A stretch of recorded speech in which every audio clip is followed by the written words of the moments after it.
Thank you, Presiding Officer. I welcome the debate this afternoon because there is an absolute need for us to highlight what is going on in our colleges. Often I would say I am delighted to speak in debates, but I can't say I am delighted today. I can't say it because I take no delight in highlighting the effect the SNP Government's cuts are having on jobs, student numbers and courses. Yesterday, the SNP claimed that the Labour Party is bringing forward a Cuts Commission. What we want is an honest debate about public services, and the truth is, Presiding Officer, the cuts are happening in our colleges right now. I know the impact these cuts are having. They're taking away opportunities from young people. They're taking away opportunities for women who wish to study part-time, and opportunities for people with learning disabilities. I've spoken to many of these students and to the staff about the effects these are having on them. Worryingly, Audit Scotland identified the true extent of these cuts in its recent report into the challenges facing the college sector, stating that the Scottish Government's revenue support grant in colleges is likely to fall from £545 million in 2011-12 to £471 million in 2014-15. This is a real terms reduction of a staggering 24%. And figures produced by SPICE show that funds for teaching have been reduced from £469 million in academic year 2010-11 to £396 million in academic year 2012-13, with more to come next. In my own region of the west of Scotland, these cuts are having a serious impact. Redcare College in Paisley has seen its teaching grant cut from £14.4 million in 2011-12 to £13 million in 2012-13. That's a reduction of nearly 10% and over £1 million. The same can be said for Clydebank College. The SNP might try their best to keep these figures out of the public spotlight, but no amount of smoke and mirrors can disguise the impact these cuts are having in our colleges. And that's just last year.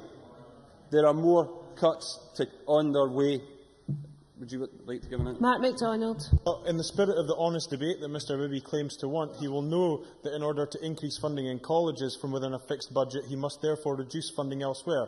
So what would he cut in order to replace the funding in the college budgets? I see Mr Henry is offering some advice in that regard. Neil Bibby. Are you accepting a 24% cut in colleges, Mr MacDonald? Yeah. The fact of the matter is we need to have that debate about what our priorities are, and your priorities aren't cutting our colleges because you're cutting colleges more than practically any other budget. You know the SNP Government claimed their budget was a budget for growth and jobs. What a nonsense. We have high levels of unemployment and people aren't getting the chance to retrain for another job. No wonder the AIS, Unison and the NUS have all said that the Government's cuts to colleges will put economic recovery at risk. No wonder businesses are telling us that colleges can't provide them with the services they need.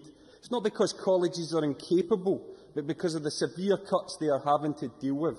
It's obvious pretty much to everyone, apart from this Government, that you do not cut colleges and retraining opportunities during an economic downturn. You don't cut courses for young people when there is a youth unemployment crisis and 100,000 young people cannot get a job. We've heard this afternoon about the disproportionate effect and shocking impact the Government's cuts are having on women. The Government's decision to withdraw funding for many part-time, weekend and evening courses is also having a devastating impact on people with learning disabilities. Part-time courses, which I think it's insulting to suggest, as Joan McAlpine has done, that a reduction would be in part-time courses, some of which would be flower arranging courses for herself for an hour a week.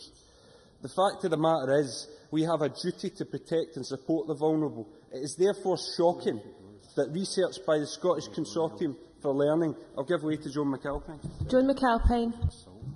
Is the member seriously arguing that large numbers of part-time hobby courses, as the Cabinet Secretary said, were being provided in the past, is really equivalent and appropriate for a time of high youth unemployment compared to a focus on young people and giving opportunities for all, which is what the focus now is?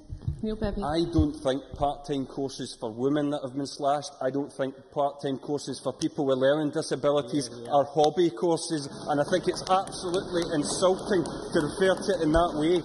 Because I'll tell you, there's people with learning disabilities Part-time courses have been cut by 34%, from 2,155 to 1,413 in those colleges that responded to the Scottish Consortium for Learning Disability. Some colleges have even cut all of their part-time places for such courses.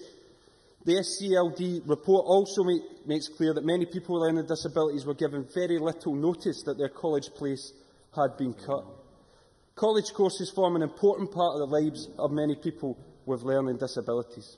Presiding Officer, I want to highlight a response from students at Redcare College in Paisley to the Scottish Government's cuts and a recent consultation on the success of the Same As You policy framework, which aims to support people with learning disabilities in order that they can lead full lives in their community. The final question asks, what are the things we need to do in the future in order to make the lives of people with learning disabilities better?